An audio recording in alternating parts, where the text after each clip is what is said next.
The year was 1882, and the town of Silver Ridge was gathering in the dusty main square for what had become a grim monthly ritual that most decent folks found distasteful but felt powerless to stop. Sheriff Thomas Blake stood reluctantly on the wooden platform beside three women who had been arrested for various offenses: theft, vagrancy, and in one case, simply being in the wrong place at the wrong time when the town council decided they needed to clear out what they called undesirables. But Thomas wasn't participating in this degrading spectacle by choice or because he believed in this barbaric practice. 2 months earlier, his beloved wife Catherine had died of pneumonia during an unseasonably cold spring, leaving him utterly alone with 5-year-old twin daughters, Emma and Lily. The loss had devastated all three of them, and Thomas had been struggling to manage his duties as sheriff while caring for 2 grieving little girls who asked for their mama every night. The town council, led by the officious and self-righteous Mayor Pritchard, had given him an impossible ultimatum: remarry within 60 days or lose custody of his daughters to what they called a proper 2-parent family.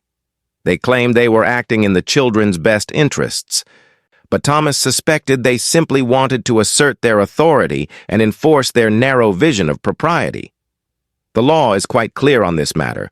"Sheriff," Pritchard had said with false sympathy dripping from every word, "young children, especially daughters, require a mother's influence and care. If you cannot provide that essential element of proper upbringing, we have several upstanding families in our community who would be willing to take them in and raise them correctly." Thomas had tried everything he could think of over those 2 desperate months. He had placed advertisements in newspapers throughout the territory, attended every church social and community gathering, asked every friend and acquaintance for introductions to suitable women.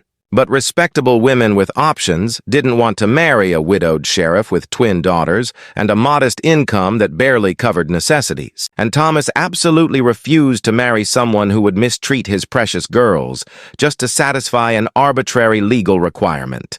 Now, with only 3 days remaining before the council's deadline, Mayor Pritchard had made this appalling suggestion: choose one of the women being publicly punished in the town square, offer to pay her fines and marry her in exchange for her freedom. It was legal, technically, according to some obscure territorial statute, and it would satisfy the town council's requirements while also appearing to be a charitable act. Thomas hated absolutely everything about this situation.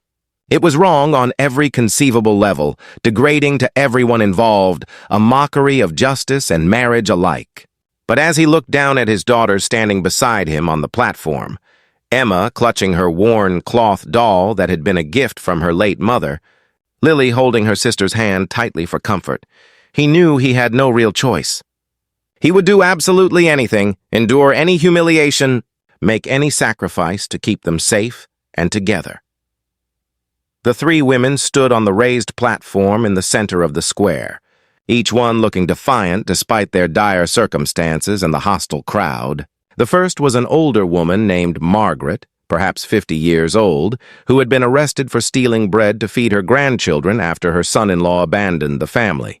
The second was a very young woman, barely 20, painfully thin, picked up for vagrancy after losing her job as a housemaid.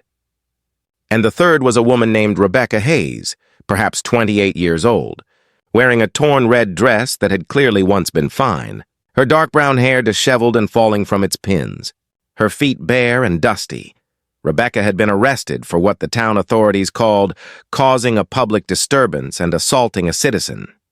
In reality, as Thomas had learned from reviewing the arrest report, she had defended herself when a drunk man had grabbed her aggressively outside the saloon where she worked as a cook.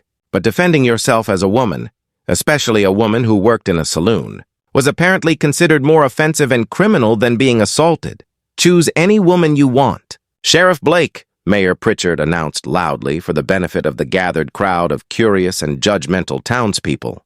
"Their fines and penalties will be paid in full by you, and they will be released into your custody as your lawful wife. A practical solution that benefits everyone involved, wouldn't you say?" Thomas felt physically sick. This was fundamentally wrong on every level he could think of. These women were being treated like property, like livestock at an auction. But what choice did he have? Lose his daughters to strangers? Or participate in this degrading spectacle? He was about to step forward and simply choose the woman who looked least likely to harm his daughters, planning to offer her a room in his house and respect if nothing else, when Emma and Lily suddenly broke away from where they had been standing quietly beside him and ran toward the platform where the three women stood. "Papa!" Emma called out excitedly, her small voice carrying clearly in the square. "Papa, that's her!" Thomas hurried after his daughters, alarmed. "Emma, Lily, come back here right now.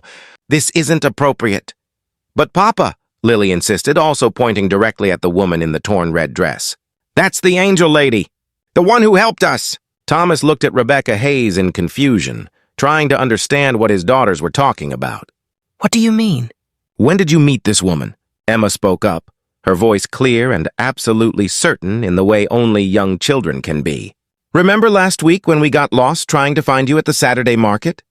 We were looking at the pretty ribbons and then we couldn't see you anymore and we got really scared and we were crying. She found us. Papa. She dried our tears and bought us peppermint sticks and helped us look for you everywhere.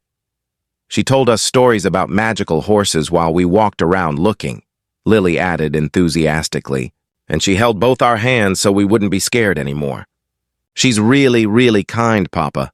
She made us feel safe when we were frightened." Thomas looked at Rebecca Hayes with completely new eyes, sudden recognition dawning. He vaguely remembered someone returning his daughters to him at the crowded market last Saturday, but he had been so overwhelmingly relieved to find them safe and had been in the middle of pursuing a suspect, so he hadn't properly looked at their rescuer or thanked her adequately. Rebecca was staring at the two little girls with obvious recognition and what looked like tears forming in her eyes. "I remember you two," she said softly.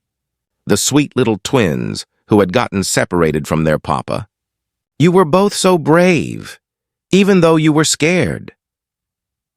"If Papa has to get married because of the stupid rules," Emma said with the absolute certainty and unfiltered honesty of a 5-year-old, "it should be to someone nice and kind.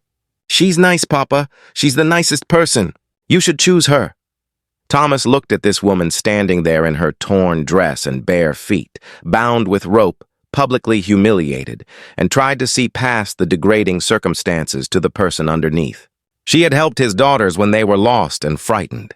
She had shown them genuine kindness with absolutely no expectation of recognition or reward. She had made them feel safe. That meant something. That meant everything, actually.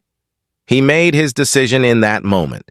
"Miss Hayes," Thomas said as formally and respectfully as he could manage given the circumstances, "I find myself in need of a wife due to legal circumstances entirely beyond my control. If you agree to marry me, I will immediately pay all your fines and penalties in full and offer you a home, protection, and respectful treatment. This would be a practical arrangement born of necessity, but I promise you will be treated with dignity and fairness. What say you?"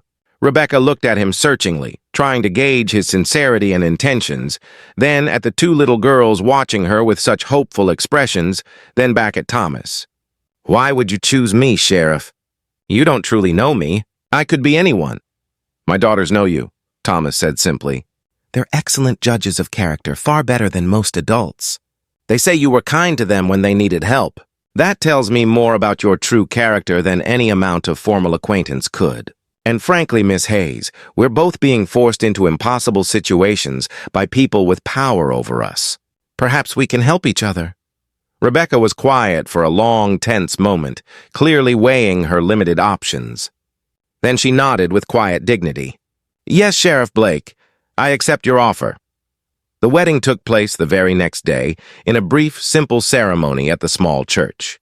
Rebecca wore a modest but respectable dress that Thomas had purchased for her that morning, along with proper shoes and undergarments. Emma and Lily absolutely insisted on standing right next to Rebecca during the entire ceremony, each little girl holding one of Rebecca's hands, as if afraid she might disappear if they let go. When Thomas and Rebecca returned to the sheriff's modest 2-story house at the edge of town, with the girls chattering excitedly, Thomas showed Rebecca to the spare bedroom on the second floor that he had hastily cleaned and prepared. "This room is yours for as long as you want it," Thomas said clearly. The door has a lock on the inside, and I want you to use it. I want you to feel completely safe here. This marriage may have been forced on both of us, but I will never force anything else. You have my word on that." "Thank you," Rebecca said quietly, and Thomas could hear the relief in her voice. "That means more than you might realize. Over the following days and weeks," Thomas and Rebecca carefully navigated their strange new arrangement, circling each other cautiously like two wounded animals trying to determine if the other posed a threat. Rebecca proved to be everything the girls had claimed and more, genuinely kind, endlessly patient with their questions and needs, and gentle in ways that made Thomas's heart ache. She treated Emma and Lily with obvious, authentic affection, not the dutiful, forced care Thomas had feared she might provide out of mere obligation or gratitude. She was also an excellent cook. Having worked in various restaurant and saloon kitchens for years, she could make a delicious meal out of the most basic ingredients. She organized the chaotic household with quiet efficiency, creating systems and routines that made everything run more smoothly. And she had a sharp intelligence and perceptiveness that Thomas quickly came to respect and rely on. One evening, about 2 weeks after the hasty wedding, when Emma and Lily were finally asleep after their bedtime stories, Thomas and Rebecca sat together on the front porch in the cooling air, watching the stars emerge. "Can I ask you something personal?" Thomas said hesitantly. "Of course. We're married after all, even if it wasn't by choice." "What really happened the night you were arrested? I read the official report, but I'd like to hear your version." Rebecca sighed deeply, staring out into the darkness. "I was walking home from my work at the saloon. I was their cook, nothing more, despite what people probably assume. A drunk man, someone I'd never seen before, grabbed me from behind and tried to drag me into an alley. I fought back as hard as I could, managed to knee him where it counts and break free. But he turned out to be friends with one of your deputies. They arrested me for assault and disturbing the peace. No one wanted to hear my side of the story. No one cared that I was defending myself." Thomas felt anger rising hot in his chest. "That's not right. That's not justice. None of that should have happened to you." "A lot of things that happen to women aren't right or just," Rebecca said with weary acceptance. "But we survive as best we can with the options available to us. I'm sorry this happened to you," Thomas said sincerely. "And I'm sorry you were essentially forced into marriage to escape unjust punishment for defending yourself." "Don't apologize, Thomas," Rebecca replied, turning to look at him directly. "I know this marriage was forced on both of us by circumstances and cruel people. But I want you to know something. Emma and Lily are absolutely wonderful children. Taking care of them, spending time with them, it doesn't feel like obligation or duty. It feels like a genuine gift. I never thought I would have children of my own." "Why not?" Thomas asked gently. "You're wonderful with them." "Because women like me don't get those kinds of happy endings," Rebecca said simply. "Women who have to work in saloons, who don't have families or protection or respectable positions, who are perpetually one disaster away from the street. We don't get husbands and children and comfortable homes. We get survival if we're lucky, and that has to be enough." Thomas looked at her in the dim light from the window. "Rebecca, you're not women like you as some category. You're just Rebecca, a specific person, and that person deserves all those things as much as anyone else in this world." Over the months that followed, Thomas and Rebecca's forced arrangement slowly, tentatively transformed into something neither of them had expected or dared to hope for. A real marriage based on genuine respect, companionship, and growing affection.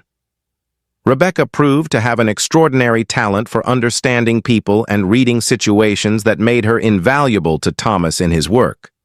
She would often offer quiet insights about cases and disputes that helped him see things from angles he had missed. The girls flourished under her loving care, calling her mama within 3 months, and Rebecca would cry happy tears every time. And Thomas found himself falling deeply in love with this remarkable, resilient woman who had come into his life under the absolute worst circumstances imaginable, and somehow made everything immeasurably better. 6 months after their forced marriage, Thomas came home one afternoon to find Rebecca teaching the girls how to bake bread. The kitchen was covered in flour, and the room was full of laughter and warmth, and the sight made his heart feel impossibly full. That evening, after the girls were tucked into bed with their stories and kisses, Thomas found Rebecca on the front porch, enjoying the cool evening air. "Rebecca, I need to tell you something important." She looked at him with immediate concern. "What is it? Is something wrong?" "No, nothing's wrong. Everything is actually very right, and that's what I need to tell you. I've fallen in love with you," Thomas said as simply and honestly as he could. "I know this marriage started as a legal necessity, as survival for both of us, as a way to keep my daughters. But somewhere along the way, it became completely real for me. You've made this house a true home. You've given my daughters a mother who genuinely loves them. You've made me happier than I've been in years. I love you, Rebecca." Rebecca's eyes filled with tears that spilled down her cheeks. "Thomas, I love you too. I've been so afraid to say it, afraid you'd think I was just grateful for rescue or security. But it's so much more than gratitude. You treat me with genuine respect. You value my thoughts and opinions. You make me feel like I matter as a person. You've given me a real family." Thomas pulled her gently into his arms and kissed her tenderly, and it felt like sealing a promise they had both been too afraid and uncertain to make until now. They had 3 more children over the years, 2 sons and another daughter, and Emma and Lily were devoted big sisters. The family flourished, and Thomas's household became known throughout the territory as one filled with love and laughter. Mayor Pritchard eventually lost his position after a scandal, and the cruel practice of forcing marriages in the town square was abolished. Thomas liked to think his choice had something to do with showing a better way. Years later, when Emma and Lily were young women themselves, they loved telling the story of how they had chosen their stepmother from a platform in the town square. "We knew she was the right one the moment we saw her," Emma would say with certainty. "Because she was kind to us when we were lost and scared," Lily would add, smiling at the memory. "Because she was our angel lady," they would say together, just as they had when they were 5 years old. Rebecca would smile through happy tears and pull them close. "These daughters of her heart, if not her body. And you two were my salvation in every possible way. You saw past terrible circumstances and chose kindness and love. That single choice changed absolutely everything for all of us." Thomas would add, his arm around his wife, "Your mother taught me that sometimes the very best things in life come from the worst situations. Sometimes being forced to make a choice under duress leads you exactly where you needed to be all along. And sometimes children see more clearly than adults ever can, straight to the heart of what truly matters. Because sometimes children possess wisdom that adults have lost or forgotten. Sometimes the person who seems like the worst option or the most desperate choice turns out to be absolutely perfect.